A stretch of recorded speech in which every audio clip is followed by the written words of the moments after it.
প্রস্তুতি ছাড়াই বাধ্যতামূলক হচ্ছে তৃতীয় ভাষা শিক্ষা। পাঠদানের প্রচলিত নিয়মে ভেস্তে যেতে পারে উদ্যোগ, বলছেন বিশেষজ্ঞরা। রাজধানীতে বেড়েছে কাঁচামরিচের ঝাঁজ, চড়া বেগুন, গাজর, টমেটো, রসুন ও ইলিশের দাম, ডিম পেঁয়াজে স্বস্তি।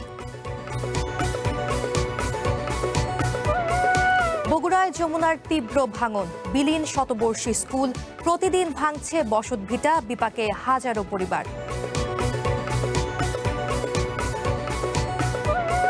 আয়াতুল্লাহ খামেনির শেষ বিদায়ে যোগ দেবেন শতাধিক দেশের শীর্ষ নেতা, অংশ নিচ্ছেন না ছেলে মুজতবা।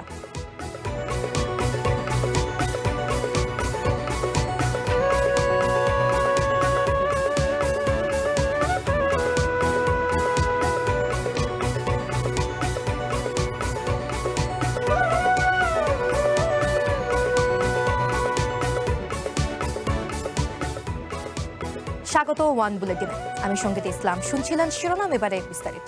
বাংলা ও ইংরেজির পাশাপাশি তৃতীয় আরেকটি ভাষা শেখা বাধ্যতামূলক করতে যাচ্ছে সরকার। তৃতীয় ভাষা শেখার গুরুত্ব নিয়ে আগামী শিক্ষাবর্ষেই একটি অধ্যায় যুক্ত হবে ষষ্ঠ শ্রেণীর পাঠ্য বইয়ে। আর 2028 সাল থেকে শুরু হবে তৃতীয় ভাষা শেখার প্রক্রিয়া। প্রশ্ন হলো, জাপানিজ, ম্যান্ডারিন কিংবা কোরিয়ান এমন ভাষা শেখানোর জন্য কতটা প্রস্তুত দেশের শিক্ষা প্রতিষ্ঠানগুলো? 2028 শিক্ষাবর্ষের আগে প্রস্তুতি নেয়াই বা কতটা সম্ভব? বিশেষজ্ঞরা বলছেন, শিক্ষার্থীদের বিশ্ব নাগরিক হিসেবে গড়ে তুলতে এই উদ্যোগ সহায়ক হবে। সাদা পৃষ্ঠা, কালো হরফ, তার মধ্যেই স্বপ্নের বিচরণ। মাতৃভাষা বাংলায় বেড়ে ওঠা, এগিয়ে যাওয়া ইংরেজির হাত ধরে। একটি শিশুর শিক্ষা জীবন শুরু হয় এই দুই ভাষা শেখার মধ্য দিয়ে। ব্যতিক্রম মাদ্রাসার শিক্ষার্থীরা। কোরআন হাদিস পড়া ও বোঝার জন্য তাদেরকে আরবিও শিখতে হয়। নতুন ভাষা শেখা মানে জ্ঞানের একটি নতুন জানালা খুলে যাওয়া, যে জানালা দিয়ে বিশ্ব দেখা যায়। তাই এবার নতুন পাঠ্যসূচিতে তৃতীয় আরেকটি ভাষা শেখার কথা বলছে সরকার। জাপানিজ, ম্যান্ডারিন, কোরিয়ান সহ কয়েকটি ভাষার মধ্যে যে কোনো একটি ভাষা শিখতে পারবেন শিক্ষার্থীরা, যেটি যুক্ত হবে 2028 সালের পাঠ্যসূচি থেকে। লক্ষ্য বিশ্ব নাগরিক হিসেবে গড়ে তোলা। বড়রা স্কলারশিপের জন্য ভবিষ্যতে শিখে, সেটা আমরা ছোট থেকেই শিখছি। চাইনিজ বা ফ্রেঞ্চ বা এরকম একটা শিখতে পারি, তাহলে আমাদের কেরিয়ারে অনেক নতুন অপরচুনিটি আমরা ওপেন করতে পারি। আমি নতুন একটি ভাষা শেখার জন্য ইন্টারেস্টেড, কারণ এটি আমাদের কেরিয়ারে হেল্প করবে অনেক। বিশ্বের অনেক দেশেই দ্বিতীয় বা তৃতীয় ভাষা শিক্ষা প্রচলিত। প্রতিবেশী ভারতেই চালু রয়েছে হিন্দি ও ইংরেজি ভাষার পাশাপাশি আরও একটি ভাষা শেখার প্রচলন। এছাড়া ইউরোপের স্পেন, লুক্সেমবার্গ সহ আফ্রিকার কয়েকটি দেশেও শেখানো হয় দ্বিতীয় বা তৃতীয় ভাষা। তবে এজন্য শুধু পাঠ্য বই যথেষ্ট নয়, প্রয়োজন দক্ষ শিক্ষক, নিয়মিত চর্চা, ভাষা ল্যাব। প্রশ্ন হলো, যে দেশের শিক্ষা ব্যবস্থা এখনো অনেক মৌলিক চ্যালেঞ্জ কাটিয়ে উঠতে পারেনি, সেখানে নতুন এই উদ্যোগের জন্য কতটা প্রস্তুত শিক্ষা প্রতিষ্ঠানগুলো? আমাদের শিক্ষার্থীরা এখনো এ বিষয়ে তেমন ধারণা পায়নি বা ধারণা নেই। সেই কারণে প্রতিটা শিক্ষা প্রতিষ্ঠানকেই এই ব্যাপারে ব্যবস্থা অবশ্যই নিতে হবে। সেই সাথে শিক্ষকদেরকে অবশ্যই আগে এই বিষয়ে ট্রেনিং দেওয়া বা তাদেরকে জানানো এবং বোঝানো, এই প্রক্রিয়াটা শুরু করতে হবে। বাইরের টিচারও আনতে পারি, যে যারা স্ব ল্যাঙ্গুয়েজে স্কিল, তাদের দিয়েও আমরা ক্লাস নিতে পারি। শুরু হয়েছে যখন, আশা করি ইনশাআল্লাহ এটা একটা দিকে গতি হবেই। যেখানে ঠিকঠাক ইংরেজি শিখতেই এখনো হিমশিম খাচ্ছেন দেশের শিক্ষার্থীরা, সেখানে আরেকটি নতুন ভাষা শেখা বাধ্যতামূলক করা কতটা যৌক্তিক? তিনটা ভাষার কমপক্ষে বলা হচ্ছে, এটা গুরুত্বপূর্ণ একটা পলিসিগত পরিবর্তন এবং প্রয়োজন এটা। কিন্তু যেটা প্রয়োজন নয় সেটা হলো একদম এই সকল ভাষা শেখানোর জন্য কেজি থেকে শুরু করার কোনো দরকার নাই। এগুলো থাকবে 2 বছর মেয়াদী ডিপ্লোমা, যে কেউ করে নেবে। নীতিগত সিদ্ধান্তের পর্যায়ে আছে, এটা এখনো কোনো প্রজ্ঞাপিত কিছু না। সো আসুক, আমরা নিশ্চিতভাবে তখন টিচারদেরকে ট্রেনিং দিতে হবে, যে টিচার তখন ট্রেনিং দিতে হবে, প্রয়োজন অন্যদেরকে আমরা এনগেজ করব। সংশ্লিষ্টরা বলছেন, নতুন ভাষা শেখানোর জন্য শুরুতে দরকার শিক্ষকদের প্রস্তুতি, অবকাঠামো এবং পাঠ্য বইয়ের বিষয়বস্তু ঠিক করা। সেই সাথে শিক্ষকদের প্রয়োজনীয় প্রশিক্ষণ এবং তা বাস্তবায়নও বড় চ্যালেঞ্জ। একবিংশ শতাব্দীর বিশ্বে বহুভাষিক দক্ষতা একটি বড় সম্পদ। সেই সম্পদ অর্জনের পথে নতুন করে যেন কোনো সংকট তৈরি না হয়। পরিকল্পনা, প্রস্তুতি এবং বাস্তবায়ন, এই তিনের সমন্বয়ই হোক নতুন ভাষা শেখার যাত্রা। তানজিনা অন্ত, ওয়ান নিউজ, ঢাকা। ঘরের চালের স্থায়ী সমাধান আনোয়ার সিমেন্ট শীট, টেকে যুগ যুগ, ভীষণ মজবুত, সহজে ভাঙে না। আনোয়ার সিমেন্ট শীট সব সিজনেই ফিট। রাজধানীর খুচরা বাজারে বেড়েছে কাঁচামরিচ ও দেশি রসুনের দাম। কাঁচামরিচ বিক্রি হচ্ছে 100 থেকে 120 টাকা কেজি দরে, তবে নিত্য প্রয়োজনীয় অধিকাংশ পণ্যের দাম মোটামুটি স্থিতিশীল রয়েছে। গত এক সপ্তাহে ডিম, পেঁয়াজ ও বেশিরভাগ সবজির দাম কমেছে। সবজির সরবরাহ বাড়ায় ক্রেতাদের মধ্যে স্বস্তি ফিরেছে বলে দাবি করেছেন ব্যবসায়ীরা। রাজধানীর বাজার ঘুরে দেখা যায় বেশিরভাগ সবজির দাম কেজি প্রতি 30 থেকে 70 টাকার মধ্যে রয়েছে, তবে বেগুন, গাজর ও টমেটোর দাম তুলনামূলক বেশি। কেজিতে 5 টাকা কমে 35 থেকে 45 টাকায় বিক্রি হচ্ছে প্রতি কেজি দেশি পেঁয়াজ। ফার্মের সাদা ও বাদামি ডিমের দাম ডজনে প্রায় 10 টাকা কমে যথাক্রমে 110 ও 120 টাকায় বিক্রি হচ্ছে। মুরগি, গরু ও খাসির মাংসের দাম আগের মতোই রয়েছে। মাছের বাজারেও বড় কোনো পরিবর্তন নেই, তবে ইলিশের দাম এখনও চড়া। ব্যবসায়ীদের আশা, সরবরাহ স্বাভাবিক থাকলে আগামী সপ্তাহেও স্থিতিশীল থাকবে নিত্যপণ্যের বাজার।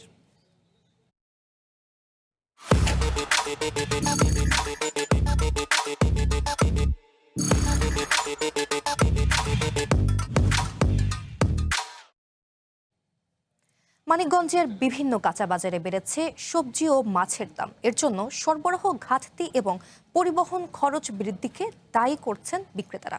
সংসারের খরচ মেটাতে হিমশিম খাচ্ছে সাধারণ ও নিম্ন আয়ের মানুষ। সবজি চাষের জন্য বিখ্যাত মানিকগঞ্জ, সেখানেই এখন সবজির দর চড়া। বিভিন্ন বাজার ঘুরে দেখা যায় 2 সপ্তাহে বেগুন, কাঁচামরিচ, পটল, ঢেঁড়স, করলা, শসা, বরবটি ও লাউ সহ বিভিন্ন সবজির দাম বেড়েছে 20 টাকা পর্যন্ত। মাছও বিক্রি হচ্ছে চড়া দামে। বাড়তি দামে নাভিশ্বাস উঠেছে সাধারণ ও সীমিত আয়ের ক্রেতাদের। আগের তুলনায় কম বাজার করছেন সীমিত আয়ের মানুষ। বাজারের জিনিস কিন্তু অ্যাভেলেবেল, তারপরেও দেখা যাচ্ছে যে জিনিসের যে দাম আমাদের নাগালের বাইরে। সব জিনিসের দাম একটু যদি কমতো তাহলে একটু ভালো হতো আর কি।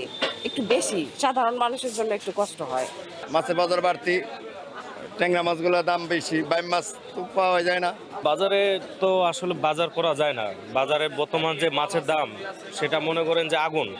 বরাবরের মতোই ব্যবসায়ীদের অজুহাত, আমদানি বা সরবরাহ ঘাটতির কারণে সবজির দাম বেড়েছে। আর মাছের বাজার নির্ভর করছে দৈনিক চাহিদা ও সরবরাহের উপর, তাই বারবার ওঠানামা করছে দর। গত সপ্তাহ থেকে মনে করেন এই সপ্তাহে অনেক কম। পেঁয়াজ আছে 35 টাকা, উস্তা আছে 50 টাকা, বেগুন আছে 60 টাকা।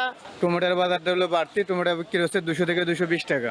পটলের দাম হলো মনে করে 50 টাকা, উস্তার দাম হলো 60 টাকা। বাজারে নিয়মিত তদারকি বৃদ্ধি এবং নিত্য প্রয়োজনীয় পণ্যের সরবরাহ স্বাভাবিক রাখতে কার্যকর উদ্যোগ নেওয়া হলে সবজি ও মাছের দাম সহনীয় পর্যায়ে আসবে এবং সাধারণ মানুষের ভোগান্তি কমবে, এমনটাই প্রত্যাশা ভোক্তাদের।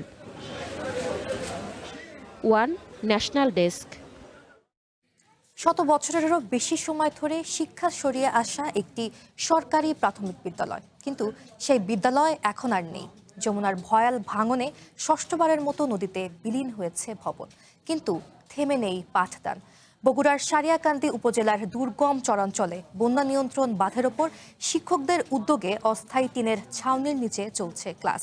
শুধু স্কুল নয়, প্রতিদিন এখানে ভাঙছে ঘরবাড়ি, সরিয়ে নেওয়া হচ্ছে মসজিদ, গোয়ালঘর, বসতভিটা। না, এটি কোনো বিদ্যালয়ের ভবন নয়, তবে এটাই এখন শ্রেণী কার্যক্রমের আপাতত আশ্রয়। বগুড়ার সারিয়াকান্দি উপজেলার হাটশেরপুর ইউনিয়নের চক্রধীনাথ সরকারি প্রাথমিক বিদ্যালয়ের ভারপ্রাপ্ত প্রধান শিক্ষক জিন্না আলম যমুনা নদীর বন্যা নিয়ন্ত্রণ বাঁধের উপরে কোনো রকমে আশ্রয় নিয়ে পরম মমতায় দিচ্ছেন পাঠ। অথচ কিছুদিন আগেও সবই ছিল ঠিকঠাক। সেই পাকা ভবন, শ্রেণীকক্ষ সবই এখন বিলীন যমুনার গর্ভে। আমাদের বাড়ি ঘর তো মনে করেন 2 বছর 4 বছর বাদে বাদে এরকম ভাঙাচোরা হয়। আসারতে আপনার কাজ মাস মধ্যে নদী ভাঙতে থাকে। স্কুলে পৌঁছানো যেন প্রতিদিনের আরেক পরীক্ষা। সুজাকপুর চরসহ বিভিন্ন চরাঞ্চল থেকে ছোট ছোট শিক্ষার্থীরা দীর্ঘ পথ হেঁটে আসে নদীর ঘাটে, তারপর খেয়া নৌকায় যমুনা পার হয়ে আবার হাঁটতে হয় বিদ্যালয় পর্যন্ত। আবহাওয়া খারাপ হলে সেই যাত্রাও থেমে যায়, তবুও ক্লাস মিস করতে চায় না এই শিশুরা। আরে স্কুল ভেঙে গেছে, আমরা পড়াশোনা করতে পারছি না। বৃষ্টির জন্য গা ভিজে যায়, আবার হলে ব্যাগ ভিজে যায়, খাতা বই ভিজে যায়। যমুনার থাবায় বিদ্যালয় হারিয়ে গেলেও এখানকার শিক্ষকরা হার মানেননি। নিজেদের উদ্যোগে বন্যা নিয়ন্ত্রণ বাঁধের উপর তৈরি করেছেন অস্থায়ী টিনের ছাউনি। সেখানেই চলছে পাঠদান। তবে বৃষ্টি নামলেই পানিতে ভিজে যায় বই খাতা, ভিজে যায় শিশুরাও। প্রায় 6 বার বিদ্যালয়টি নদী ভাঙ্গনে পতিত হয়। বাঁধের পাশে ছাপরা ঘরের নিচে পাঠদান কার্যক্রম পরিচালনা করে আসতেছি। কর্তৃপক্ষের কাছে আমার অনুরোধ, অতি দ্রুত আমাদের এই বিদ্যালয়টা একটা নির্দিষ্ট জায়গায় স্থাপন করে পড়াশোনার জন্য একটা উপযুক্ত পরিবেশ তৈরি করে দেওয়া হবে। স্থানীয়রা বলছেন, গেল জুনের মাঝামাঝি থেকে শুরু হওয়া ভাঙনে দিনরাত আতঙ্কে বসবাস করছেন নদী পাড়ের মানুষ। অনেকেই ভাঙনের আগেই আশঙ্কা থেকে খুলে নিচ্ছেন নিজেদের ঘরবাড়ি, সরিয়ে নিচ্ছেন মসজিদ থেকে গোয়ালঘর, বাঁচানোর চেষ্টা করছেন শেষ সম্বলটুকু। 2 থেকে 250 পরিবার নদী গর্ভে বিলীন হয়ে গেছে। মাছ দিয়ে হলে আমরা ভাঙচুর করেছি। নিজের জায়গা নাই তো, মানুষের জায়গায় আসছেন অনেক, সরকার যদি কোনো একটা বুদ্ধি করে দিত। জেলা প্রশাসন বলছে, বিদ্যালয়টির বিকল্প ব্যবস্থা, ক্ষতিগ্রস্তদের পুনর্বাসন এবং সরকারি সহায়তা নিশ্চিত করতে কাজ চলছে। পানি উন্নয়ন বোর্ড কাজ করছে, কিছু জায়গায় যেখানে ভাঙন প্রতিরোধ করার জন্য টেম্পোরারি কাজ করতে হবে সেটা চলতেছে, আর দীর্ঘমেয়াদীর জন্য আবার প্রপোজাল আছে। যমুনা তীরের প্রায় 8 থেকে 10 কিলোমিটার এলাকা জুড়ে গেল 15 দিন ধরে চলছে নদী ভাঙন। কামালপুর, হাটশেরপুর, শিমুলতাইর, হাসনাপাড়া, ইছামারা, দড়িপাড়া ও কর্ণিবাড়ি সহ একের পর এক গ্রাম রীতিমতো হুমকিতে। বিলীন হতে চলেছে চক্রতীনাথের মতো অসংখ্য শিক্ষা প্রতিষ্ঠানও। Rakib Jewel, one news, Bogura. জামালপুরের ব্রহ্মপুত্র নদে তীব্র ভাঙন শুরু হয়েছে। বিভিন্ন স্থানে ঘরবাড়ি, ফসলি জমি, বিভিন্ন প্রতিষ্ঠান বিলীন হয়েছে নদীগর্ভে। ভাঙন আতঙ্কে রয়েছে আরও অন্তত 100 বসতবাড়ি, ফসলের মাঠ, গুচ্ছগ্রাম ও কবরস্থান। অন্যদিকে যমুনা সহ বেশ কয়েকটি নদ নদীর পানি বৃদ্ধি অব্যাহত রয়েছে। জামালপুরের সদর, ইসলামপুর, দেওয়ানগঞ্জ, বকশীগঞ্জ ও সরিষাবাড়ির নতুন নতুন এলাকা প্রতিদিনই ব্রহ্মপুত্র নদের করাল গ্রাসের কবলে পড়ছে। তীব্র ভাঙন দেখা দিয়েছে নদ তীরবর্তী বেশ কয়েকটি এলাকায়। বেশি ঝুঁকিতে পড়েছে মেলান্দহ উপজেলার শ্যামপুর ইউনিয়নের টুপকারচর ও বকশীগঞ্জ উপজেলার মেরুচর ইউনিয়নের ফকিরপাড়া, শান্তিনগর, বাঘাডোবা ও ভাটি কলকিহারা গ্রাম, সদরের লক্ষ্মীরচর, সরিষাবাড়ি, পিকনা সহ বেশ কিছু স্থান। এরই মধ্যে মেলান্দহ ও বকশীগঞ্জ উপজেলার 2টি স্থানে 6 কিলোমিটার এলাকা ব্রহ্মপুত্রে বিলীন হয়েছে। নদীর গর্ভে হারিয়ে যাচ্ছে চরাঞ্চলে অসহায় মানুষের ঘরবাড়ি ও বিস্তীর্ণ ফসলের মাঠ। অসহায় মানুষদের পাশে দাঁড়ানোর আশ্বাস দিয়েছেন স্থানীয় জনপ্রতিনিধি। ঘরবাড়ি, গুচ্ছগ্রাম, গুরুস্থান, মসজিদ ভাঙা খুব শুরু হয়েছে, কিন্তু আমার ইউনিয়ন পরিষদ ইউনুসারের বললে আমাদের যতদূর সাহায্য করার দরকার আমি সাহায্য করবো। স্থানীয়দের অভিযোগ, ভাঙন রোধে কোনো পদক্ষেপ নেয়নি পানি উন্নয়ন বোর্ড। স্থানীয় প্রশাসনের পক্ষ থেকেও করা হয়নি কোনো যোগাযোগ। আমরা গরু ছাগল নিয়ে কোনো থাকুন, কোনো জমি আমাদের নাই, জমিন। নদীর কিনারে একটি গুচ্ছগ্রাম রয়েছে, এই গুচ্ছগ্রামটাও প্রায় নদীর বিলীন হতে যাচ্ছে। প্রশাসনিক ভাবে অনুসার আমাদের এই গ্রামের পর দৃষ্টিভঙ্গি ভাবে দেখে তাহলে আমাদের এই গ্রামটা আসলে 600-700 লোকের বসত বাড়ি রক্ষা করা সম্ভব। নাই বাড়ি, নাই ঘর, কই যাবো, কই থাকবো, পোলাপানের খাবারই দিবা পাই না। তবে ভাঙন প্রতিরোধে দ্রুত ব্যবস্থা নেওয়ার প্রস্তুতি চলছে বলে জানিয়েছে পানি উন্নয়ন বোর্ড। এখন তো হচ্ছে বন্যার যেহেতু বৃষ্টি হচ্ছে, পানিটা বাড়ছে, সামনে কিছুদিন মতো বন্যার পানিটা বাড়বে। বাট আমরা বন্যার যাতে নদী পাড়টা জন্য ভেঙে আনছে এরকম যত দ্রুত সম্ভব আমরা ব্যবস্থা গ্রহণ করার চেষ্টা করছি। উজানের পাহাড়ি ঢল ও ভারী বৃষ্টিতে জেলায় নদ নদীর পানি বৃদ্ধি অব্যাহত রয়েছে। One national desk. এ বিষয়ে আরো তথ্য নিয়ে নীলফামারী থেকে যুক্ত হচ্ছেন সহকর্মী আবু সাইদ অপু। অপু, আপনি তো এই মুহূর্তে নীলফামারীতে রয়েছেন, সেখানে পানি কমার সাথে সাথে ভাঙন কতটা তীব্র হয়েছে জানাবেন। এছাড়াও আরেকটু জানতে চাই, নীলফামারীতে সবচেয়ে বেশি ক্ষতিগ্রস্ত হচ্ছে কোন কোন এলাকা?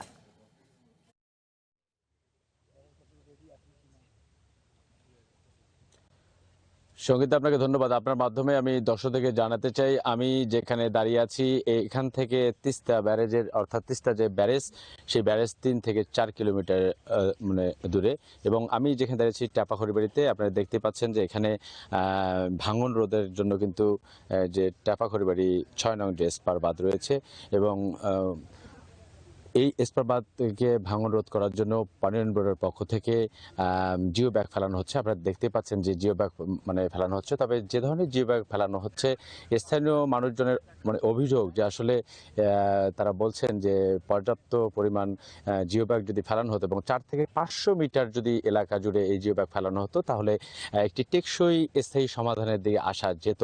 এটি স্থানীয় মানুষের কথা, যারা আসলে এই তিস্তা গর্ভের সর্বস্ব হারিয়েছেন সেই সব মানুষের মানে কথা। যেহেতু তিস্তা গতিপথ পরিবর্তন করে একদম ঠিক তীরে এসে পৌঁছেছে, এবং যে বাঁধ রয়েছে সেই বাঁধের একদম কাছাকাছি, আমরা যদি বলতে চাই, একটু তথ্য দিয়ে রাখতে চাই, 3 থেকে 400 মিটার দূরে একটি বাঁধ রয়েছে, এবং এই বাঁধ কিন্তু আসলে মানে খুব কাছাকাছি, এবং অসংখ্য জমি কিন্তু এখান থেকে আসলে এই মানে নদীগর্ভে বিলীন হচ্ছে, মানুষের সহায় সম্পদ বিলীন হচ্ছে। তবে পানি উন্নয়ন বোর্ড কর্তৃপক্ষ বলছেন তাদের সাধ্যমতো তারা চেষ্টা করছেন।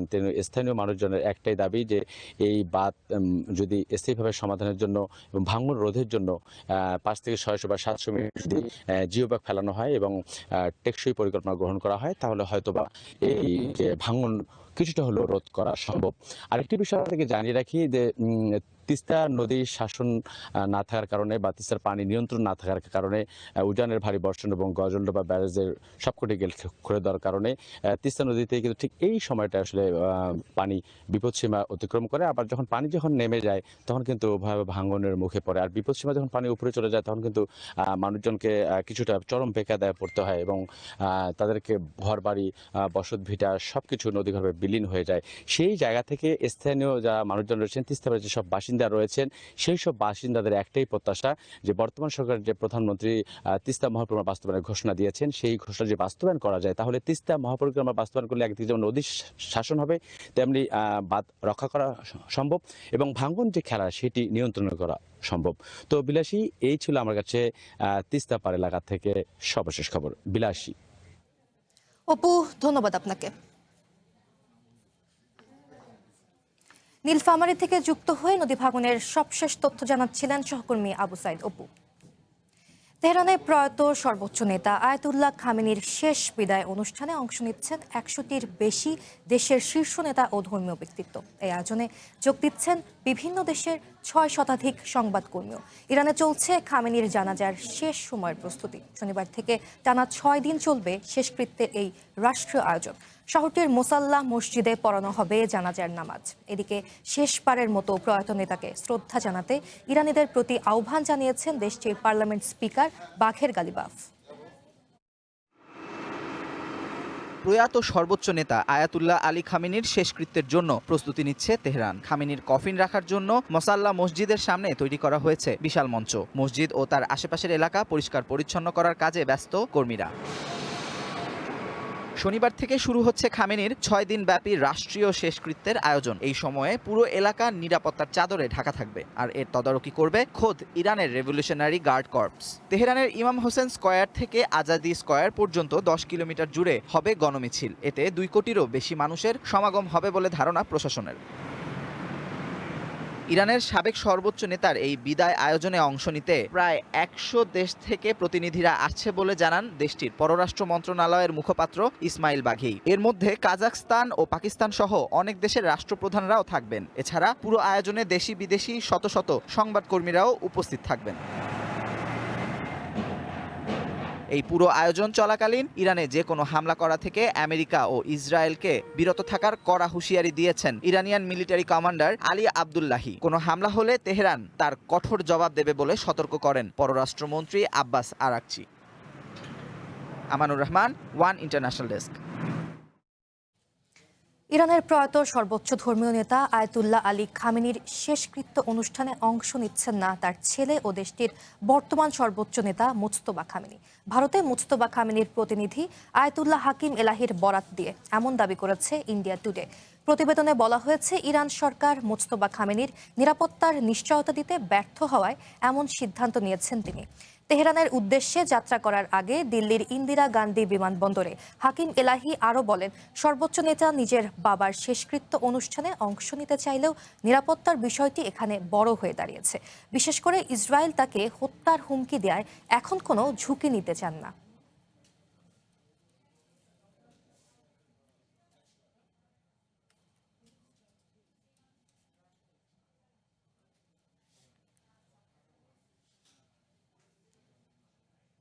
ওয়ান বুলেটিনে নিচ্ছে একটি বিরতি, ফিরে এসে অন্যান্য খবরের সাথে থাকছে।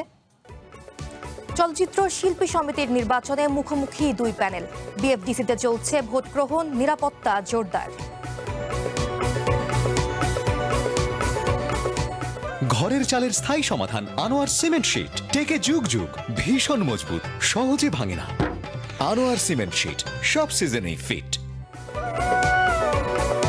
মাদকের অপব্যবহার এবং আসক্তি নির্দিষ্ট বয়সসীমার মধ্যে আবদ্ধ নেই।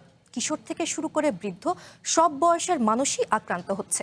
এটি নির্মূলে ভূমিকা রাখতে স্বরাষ্ট্রমন্ত্রীর প্রতি আহ্বান জানিয়েছেন জাতীয় সংসদের বিরোধী দলীয় নেতা জামায়াত আমির ডাক্তার শফিকুর রহমান। সকালে নেত্রকোনায় একটি অনুষ্ঠানে যোগ দিয়ে তিনি জানান, সংসদে তার দল কারো চোখের দিকে কিংবা মনের দিকে তাকিয়ে নয়, বরং জাতির দিকে তাকিয়ে বক্তব্য রাখে। কিশোররা নষ্ট হয়ে যাচ্ছে, আমি তো দেখি অনেক বুড়ারাও নষ্ট হয়ে যাচ্ছে। এই মাদকের সাথে এখন তো শুধু কিশোর নেই, এটার ব্যাপকতা এখন আর কোনো বয়স মানে না, বয়স সীমা অতিক্রম করে অন্য জায়গায় চলে গেছে। আর শুধু মাদক সেবন করেই ধ্বংস হচ্ছে না, মাদক লালন করে এর চাইতে বেশি সমাজকে ধ্বংস করতেছে। অবশ্য সেই দিন একজন সরকারদলীয় সংসদ সদস্য চমৎকারই বলেছেন যে মাদকের সবচেয়ে বড় চালান আসে স্বরাষ্ট্রমন্ত্রীর বাড়ির এলাকাতে। উনি জানেন না এই চালান কিভাবে আসে? যে সংসদের ভিতরে অনেক ব্যাপারেই তিনি অনেক ভূমিকা রাখেন। আমরা দেখতে চাই যে তার মন্ত্রণালয়ের ভূমিকাটা তার বাড়ির থেকে শুরু হোক। বিএফডিসিতে চলছে চলচ্চিত্র শিল্পী সমিতির দ্বিবার্ষিক নির্বাচন। সকাল 9টায় শুরু হওয়া ভোট গ্রহণ চলবে বিকাল 5টা পর্যন্ত। দিনের শুরুতে ভোটারের সংখ্যা কিছুটা কম থাকলেও বেলা বাড়ার সাথে সাথে বাড়ছে উপস্থিতি। নির্বাচন ঘিরে এফডিসিতে নিরাপত্তা জোরদার করা হয়েছে। শিল্পী সমিতির এবারের নির্বাচনে একটি প্যানেলে সভাপতি পদে লড়ছেন খল অভিনেতা শিবা শানু ও সাধারণ সম্পাদক পদে লড়ছেন জয় চৌধুরী। অন্য প্যানেলে সভাপতি পদে প্রতিদ্বন্দ্বিতা করছেন ফাইট ডিরেক্টর আরমান ও সাধারণ সম্পাদক পদে চিত্রনায়িকা মুক্তি। শিল্পী সমিতির এবারের নির্বাচনে মোট ভোটার 573 জন।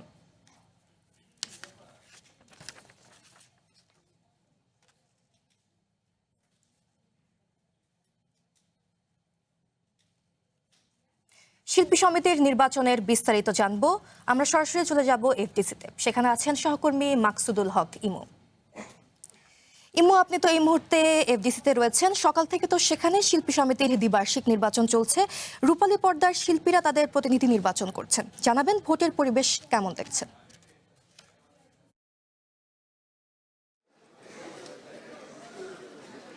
সঙ্গীতা, শুরুতেই জানিয়ে রাখি যে সকালবেলা আমরা জানিয়েছিলাম যে আসলে ভোটার উপস্থিতি দিনের বেলা তুলনামূলক কম ছিল, কারণ আসলে যেহেতু আজকে শুক্রবার নামাজের বিষয় আছে, সেই কারণে কিছুটা ভোটার উপস্থিতি কম দেখেছি। তবে বেলা বাড়বার সাথে সাথে কিন্তু আমরা দেখছি যে আসলে চলচ্চিত্র শিল্পী সমিতি নির্বাচনে উৎসাহী হয়ে আসলে অনেক ভোটাররা এসেছেন। আমরা অনেক সিনিয়র শিল্পীদেরকেও দেখি যে আসলে তাদের ভোটাধিকার প্রয়োগ করতে তারা এসেছেন। আমরা কিছুক্ষণ আগে শিল্পী সমিতির আঙিনায় দেখলাম আমাদের গুণী একজন চলচ্চিত্র অভিনেতা খসরু সাহেবকে। তিনি যেমন ভোট দিয়েছেন, তেমনি আমাদের চলচ্চিত্রের গুণী অভিনেতা হেলাল খান, তিনি ভোটাধিকার প্রয়োগ করেছেন। আমরা হেলাল খানকে পাশে পেয়েছি, তার সঙ্গে একটু জানার চেষ্টা করব এবারের ভোটের পরিবেশটা তিনি কেমন দেখছেন।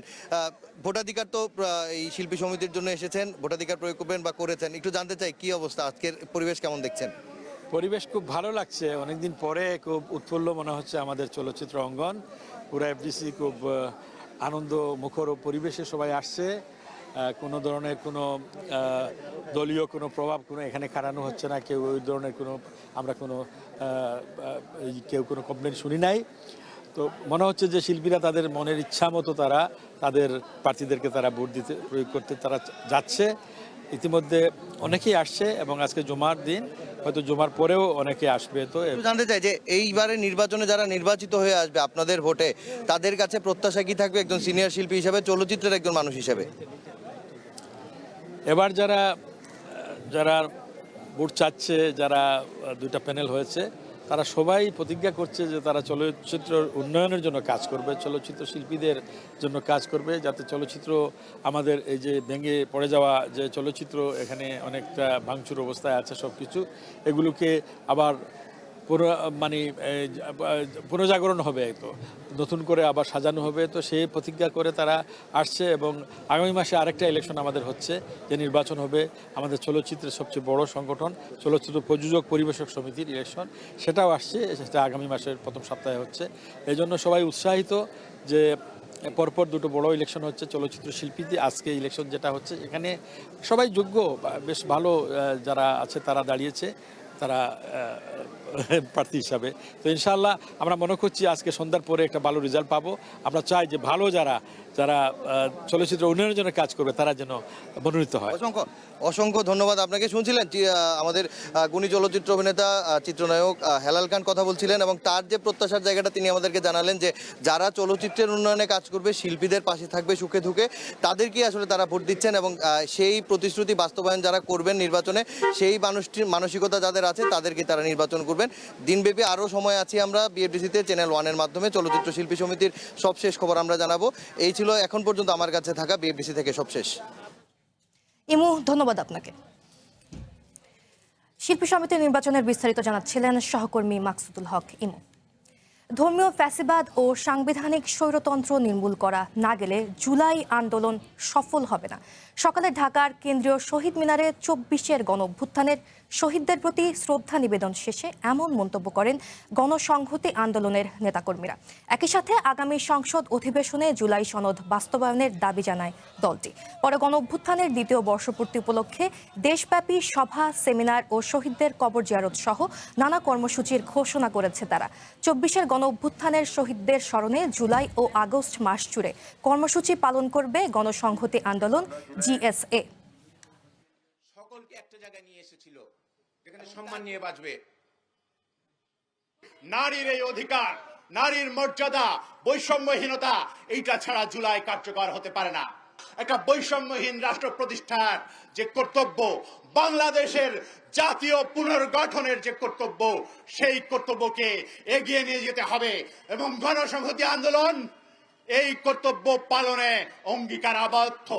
আমরা কোনো অবস্থায় এই 24 জুলাইয়ের যে গণঅভ্যুত্থান, এই গণঅভ্যুত্থানের যে আকাঙ্ক্ষা, সে আকাঙ্ক্ষা থেকে কখনো আমরা পিছপা হব না। সে আকাঙ্ক্ষা আমরা বাস্তবায়ন করতে চাই। হামের পাশাপাশি উদ্বেগ বাড়াচ্ছে ডেঙ্গি। আক্রান্ত ইতিমধ্যে 6000 ছাড়িয়েছে। পরিস্থিতি ভয়াবহ আকার ধারণ করতে পারে বলে শঙ্কা বিশেষজ্ঞদের। এ নিয়ে আরও জানাতে আমাদের সাথে যুক্ত হচ্ছেন সহকর্মী মেহেদি হাসান। মেহেদি, ডেঙ্গি তো চোখ রাঙাতে শুরু করেছে। প্রতিরোধে সরকার কি কি প্রস্তুতি নিচ্ছে জানাবেন, এছাড়াও সাধারণ মানুষদের প্রতিক্রিয়া কি?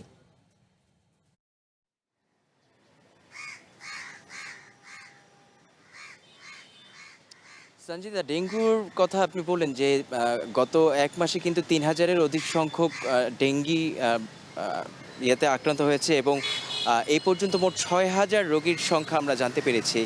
এবং সরকারের পক্ষ থেকে পরিষ্কার পরিচ্ছন্নতা অভিযান কর্মসূচি কিন্তু আজকে থেকে আসলে উদ্বোধন করা হবে। এখানে ঢাকা উত্তর সিটি কর্পোরেশনের প্রশাসক থাকবেন এবং বন ও পরিবেশ প্রতিমন্ত্রীর থাকার কথা আমরা শুনেছি। এবং এছাড়াও জনগণকে যে সচেতন করার যে বিষয়, এবং যেহেতু প্রতিনিয়ত আসলে হালকা হালকা করে বৃষ্টি হচ্ছে এবং কিছু কিছু জায়গায় পানি জমে থাকছে, এই ধরনের পরিস্থিতিগুলো যেন আসলে মোকাবিলা করা যায়, এই জন্য জনগণকে সচেতনতা করা হচ্ছে। এবং সচেতনতার পাশাপাশি কিন্তু এক প্রকার আলটিমেটামও দেওয়া হচ্ছে যে যদি এই ধরনের এডিস মশার লার্ভা যে জায়গাগুলোতে পাওয়া যাবে তাদেরকে কিন্তু জরিমানা করা হবে বা আইনের আওতায় আনা হবে। এবং এই পরিস্থিতি আসলে মোকাবিলা করতে হলে জনগণকে সচেতন হওয়া ছাড়া এবং সরকারের যে ডিএনসিসি এবং ডিএসসিসি থেকে যে পরিষ্কার পরিচ্ছন্নতা অভিযান এবং এডিস মশার লার্ভা ধ্বংসের যে অভিযান, সেটি কিন্তু আসলে অব্যাহত রাখতে হবে এবং প্রতিনিয়তই এটিকে কর্মসূচির আওতায় আনতে হবে। এবং এই পর্যন্ত যে সংখ্যাটা আমরা দেখেছি এটি কিন্তু সেপ্টেম্বর নাগাদ আরও বাড়তে পারে, এমনটি আমরা বিশেষজ্ঞদের কাছ থেকে বার্তা পেয়েছি। এবং বিগত যে বছরগুলোতে আমরা দেখেছি সেখানেও কিন্তু এই সেপ্টেম্বর পর্যন্ত আস্তে আস্তে আসলে ডেঙ্গি রোগীর যে সংখ্যা তা কিন্তু অতিমাত্রায় আসলে বেড়ে যায়। তো এই ছিল আসলে আমার কাছে ডেঙ্গি পরিস্থিতি নিয়ে সবশেষ তথ্য। মেহেদি, ধন্যবাদ আপনাকে। ডেঙ্গি পরিস্থিতির সবশেষ তথ্য জানাচ্ছিলেন সহকর্মী মেহেদি হাসান। খানাখন্দে বেহাল ঢাকা নারায়ণগঞ্জ পাগলা সড়ক। সামান্য বৃষ্টিতেই তৈরি হচ্ছে বড় বড় গর্ত, তাই ঘটছে দুর্ঘটনা, তৈরি হচ্ছে দীর্ঘ যানজট। এতে চরম ভোগান্তিতে পড়তে হচ্ছে যাত্রী ও চালকদের। সড়ক ও জনপথ বিভাগ বলছে তাৎক্ষণিক মেরামতের পাশাপাশি সড়কটি 6 লেনে উন্নীত করার বড় প্রকল্প হাতে নেওয়া হচ্ছে। নারায়ণগঞ্জ ফতুল্লা পাগলা সড়ক রাজধানীর সঙ্গে জেলার যোগাযোগে একসময় অন্যতম প্রধান সড়ক ছিল এটি। পাগলা থেকে পঞ্চবটি হয়ে চাষাড়া পুরো সড়কের পিচ, পাথর ও খোয়া উঠে তৈরি হয়েছে বড় বড় গর্ত। সামান্য বৃষ্টি হলেই গর্তগুলো হয়ে ওঠে দুর্ঘটনার কারণ। দীর্ঘদিনের অবহেলা ও সংস্কারের অভাবে সড়কটি রূপ নিয়েছে মরণ ফাঁদে। চাকা আটকে মাঝে মধ্যেই উল্টে যায় পণ্যবাহী ট্রাক। ঘন্টার পর ঘন্টা লেগে থাকে তীব্র যানজট, নষ্ট হয় কর্মঘণ্টাও, বিপাকে যাত্রী চালক সবাই। সাধারণ যাত্রী অটো বা যায়, হ্যাঁ, এরাও দেওয়া যখন কেউ উল্টায় পড়ে যায়, একটা গাড়ি এলে ব্রেক হয়ে গেলে পুরা জ্যামজট হয়ে যায়। এটা মহাসড়কে যদি এরকম ভাঙা থাকে, বেশি দূর না, অল্প একটু কাজ করলে একটু যানজটটা ক্লিয়ার থাকে এবং জনগণের অনেক সুবিধা হয়। এই যে আমাদের গাড়িগুলি পাল্টি খায়, আমরা গরিব মানুষ, আমাদের পাল্টি খাইলে আমরা কিভাবে আমরা চলাফেরা করি? রাস্তা অনেক পরিস্থিতি খারাপ, এভাবে তো গাড়ি চালান যায় না। একটা অটো তো আমাদের দূর লাগা যায়, অটোওয়ালা তো আমাদের ছাড় দিবে না বড় গাড়ির ব্যাপারে। শিল্পাঞ্চলের ভারী যানবাহন চলাচলের কারণে সড়কটির অবস্থা দিন দিন আরও নাজুক হচ্ছে বলে জানায় ট্রাফিক বিভাগ। যাতায়াত করে বিসিকের, গার্মেন্টস সহ অন্যান্য ফ্যাক্টরির মালামালের বহনকারী গাড়ি বর্তমান কন্ডিশনে গাড়ি চলাচল অনুপযুক্ত। রাস্তা ভাঙা থাকলে লোড গাড়িগুলো দ্রুত নষ্ট হয় বা স্টার্ট বন্ধ হয়ে যায়। সড়ক ও জনপথ বিভাগ বলছে দুর্ভোগ কমাতে দ্রুতই শুরু হচ্ছে মেরামত কাজ।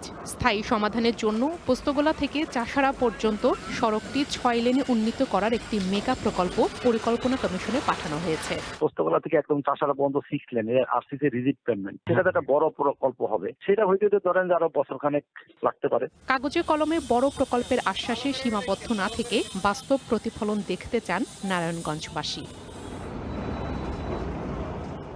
One national desk. ওয়ান বুলেটিনে নিচ্ছে আরও একটি বিরতি।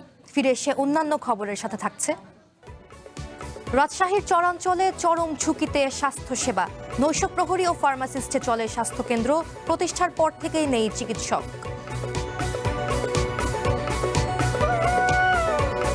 রাজশাহীর সীমান্তবর্তী একটি এলাকার প্রায় 40,000 মানুষের স্বাস্থ্যসেবা চরম ঝুড়ির মুখে। চিকিৎসক সহ চরম জনবল সংকটে ব্যাহত হচ্ছে আশারিয়া দহ ইউনিয়ন স্বাস্থ্য ও পরিবার কল্যাণ কেন্দ্রের কার্যক্রম। প্রতিষ্ঠার পর থেকে নেই মেডিকেল অফিসার। স্থানীয়দের স্বাস্থ্যসেবায় একমাত্র ভরসা হাসপাতালের নৈশ প্রহরী ও ফার্মাসিস্ট। বিস্তারিত প্রতিবেদনে। রাজশাহীর গোদাগাড়ী উপজেলার চরাঞ্চলের আষাঢ়িয়াদহ এলাকা। পদ্মা নদীর কারণে যোগাযোগ ব্যবস্থা খানিকটা বিচ্ছিন্ন। নানা সীমাবদ্ধতার সঙ্গে লড়াই করে এখানে দশকের পর দশক টিকে আছে প্রায় 40,000 মানুষ। সবচেয়ে বিপাকে পড়তে হয় চিকিৎসা সেবা নিয়ে। স্থানীয়দের অভিযোগ, তাদের চিকিৎসা সেবায় একটি ইউনিয়ন স্বাস্থ্য ও পরিবার কল্যাণ কেন্দ্র থাকলেও সেবা সুবিধাই শূন্যের কোটায়। দীর্ঘদিন ধরে নেই মেডিকেল অফিসার। স্বাস্থ্যসেবাই একমাত্র ভরসা হাসপাতালের নৈশ প্রহরী। নাইট গার্ড হিসাবে থাকি, কিন্তু আমাকে এখানকার ঝাড় দিতে হয়, পরিষ্কার পরিচ্ছন্ন করতে হয়, উনি ওষুধের লেখেন, আমাকে দিতে হয়। নিয়ম অনুযায়ী এই স্বাস্থ্যকেন্দ্রে একজন মেডিকেল অফিসার সহ 6 জন কর্মকর্তা কর্মচারী থাকার কথা থাকলেও 3টি পদেই এখন শূন্য। প্রতিষ্ঠার পর থেকে এখনো পদায়ন হয়নি মেডিকেল অফিসার। ওষুধ বিতরণের দায়িত্বে থাকা ফার্মাসিস্টকেই দিতে হয় চিকিৎসা সেবা। রোগীদের আমার প্রাথমিক ট্রিটমেন্ট দেওয়ার অথরিটি নয়, তারপরেও আমাকে রোগীর স্বার্থে জনবল নেয় বিধায় আমাকে প্রাথমিক ট্রিটমেন্টটা দিয়ে ওষুধ বিতরণ করতে হচ্ছে। এমন পরিস্থিতিতে সম্প্রতি সীমান্তরক্ষী বাহিনী বিজিবির বিনামূল্যে দেওয়া চিকিৎসা শিবিরের খবরে ভিড় করেন শত শত নারী পুরুষ। সেই ছবিতেই ফুটে ওঠে স্বাভাবিক যোগাযোগ বিচ্ছিন্ন এই জনপদে সেবা প্রত্যাশীদের চাহিদার চিত্র। সেরকম হাসপাতাল আছে, কোনো ডাক্তার চিকিৎসা নাই। আমাদের জন্য একটু ওষুধ পানি বা ডাক্তারের অতি জরুরি দরকার। পরিকল্পনা পরিবারের 2-1 লোক আছে, তারাই এসে প্রাথমিক ট্রিটমেন্টটা দেয়। অনেক সময় দেখা যায় যে নদীর উপরে রোগী মারাও যায়। চলমান সংকট স্বীকার করে জেলা পরিবার পরিকল্পনা কর্মকর্তা জানান, দ্রুতই সংকট দূর করার চেষ্টা চলছে। অন্যদিকে জেলার সিভিল সার্জন বলছেন, আপাতত বেসরকারি সংস্থার মাধ্যমে চরাঞ্চলে সার্বক্ষণিক চিকিৎসা সেবা চালুর উদ্যোগ বাড়ানো হচ্ছে। ওখানে আমাদের একটা ভিজিটার দরকার, তো আমাদের কিছু ভিজিটার আমাদের নিয়োগ প্রক্রিয়াধীন, ওটা আমরা পেয়ে যাই, তো তাহলে আমরা ওখানে অগ্রাধিকার ভিত্তিতে ওখানে আমরা একটা ভিজিটার দিব। ব্র্যাক কর্তৃক একটি মাতৃ স্বাস্থ্য কেন্দ্রের মতো একটা স্বাস্থ্যকেন্দ্র তারা তৈরি করতেছেন। চরের মানুষগুলোকে আমরা যেন আমাদের মূল স্ট্রিমের চিকিৎসা ধারার সঙ্গে নিয়ে আসতে পারি এবং তাদের চিকিৎসা সহযোগিতা যেন আমরা করতে পারি। শুধু কাগজে কলমে নয়, বাস্তবে স্বাস্থ্যকেন্দ্রটির স্বাস্থ্য ফিরে আসুক, এমন প্রত্যাশা সীমান্তবর্তী হাজারো মানুষের। Ahsan Habib Apu, one news, Rajshahi. খাল পুনর্খনন শুরু হতে না হতেই অনিয়মের অভিযোগ উঠেছে নাটোরে। স্থানীয়দের অভিযোগ, লালপুরের খালিশাডাঙ্গা খাল পুনর্খননের নামে চলছে মাটি বাণিজ্য। অধিক লাভের আশায় অতিরিক্ত গভীর করে কাটা হচ্ছে মাটি। এতে ভিত নড়ে গেছে বসতবাড়ি, ঝুঁকির মুখে পড়েছে পাকা সড়ক, সেতু ও কবরস্থান। দুর্যোগ ব্যবস্থাপনা অধিদপ্তরের আওতায় লালপুরের খলিশাডাঙ্গা খালের ৩.৫ কিলোমিটার পুনর্খনন কাজ চলছে। ২০২৫-২৬ অর্থবছরে কাবিটা কাবিখা কর্মসূচির এই কাজে খরচ হবে ১,২০ লাখ টাকা। এক পর্যায়ে খনন করা মাটি বিক্রির জন্য নিলাম বিজ্ঞপ্তি আহ্বান করা হয়। বিজ্ঞপ্তিতে জনদুর্ভোগ এড়াতে ৩ দিনের মধ্যে মাটি অপসারণের কথাও বলা হয়েছে, কিন্তু তা মানছেন না নিলাম গ্রহীতা। রাস্তা করে গেছে কাটা বাদ দেওয়া, খাল কাটা বাদ দেওয়া, আগে গোরস্থান কাটি নামাইলে রাস্তা করে গেছে, থামাতে গেলে পরে তাদের মারধর করা হচ্ছে, পারাপার করতে পারছে না। দেখেন ওই ওখানটা রাস্তা ভেঙে গেছে, যারা বাড়ি ঘর করছে ইয়ারও বসত বাড়িরও সমস্যা। গোটা জোলার মাটি বিক্রি করে দিচ্ছে, এইদিকে মনে হয় ৫ দিনে ২,০০০ গাড়ি মাটি চলে গেছে। নিলাম গ্রহীতা ফয়সাল আহমেদ বলছেন, খাল খনন যতদিন চলবে ততদিন মাটি বিক্রি হবে। খাল থেকে মাটি তুলে যদি ৫ দিনের মধ্যে যদি পরিষ্কার আমি করতে হবে আমাকে, খাল যতদিন চলবে ততদিন। স্থানীয়দের অভিযোগ, শিডিউলে ১৫ ফুট গভীর করে খনন করার কথা, কিন্তু মাটি বিক্রির উদ্দেশ্যে অনেক জায়গায় ২৫ থেকে ৩০ ফিট পর্যন্ত খনন করা হচ্ছে। এতে খালের পাশের পাকা সড়ক ভেঙে যাওয়ার আশঙ্কা দেখা দিয়েছে। এই মাত্র মাপি আসনু ৩০ ফিট গভীরতা, ৪০ ফিট খাল জায়গা, এখন কাটিছে ৮০ ফিট। আমাদের এই একটাই রাস্তা, এটা মানে কিছুদিন আগে করা হয়েছে, তবে অবশ্যই এই একটাই রাস্তা, আমরা ভেঙে গেলে কিভাবে চলাচল করব। তবে খাল পুনর্খনন প্রকল্প বাস্তবায়ন কমিটির সভাপতি জানিয়েছেন, পানি প্রবাহ স্বাভাবিক রাখতে প্রয়োজন মতো বিভিন্ন স্থানে ভিন্ন ভিন্ন মাপে খনন করা হচ্ছে। খালের মেজারমেন্ট কোথাও আছে ৩৮ ফুট চওড়া, কোথাও আছে ৫২, ৫৫, ৬০, ৬৫, সর্বনিম্ন যেটা সেটা করতে হবে আমাকে। এদিকে উপজেলা প্রকল্প বাস্তবায়ন কর্মকর্তা বলছেন ভিন্ন কথা।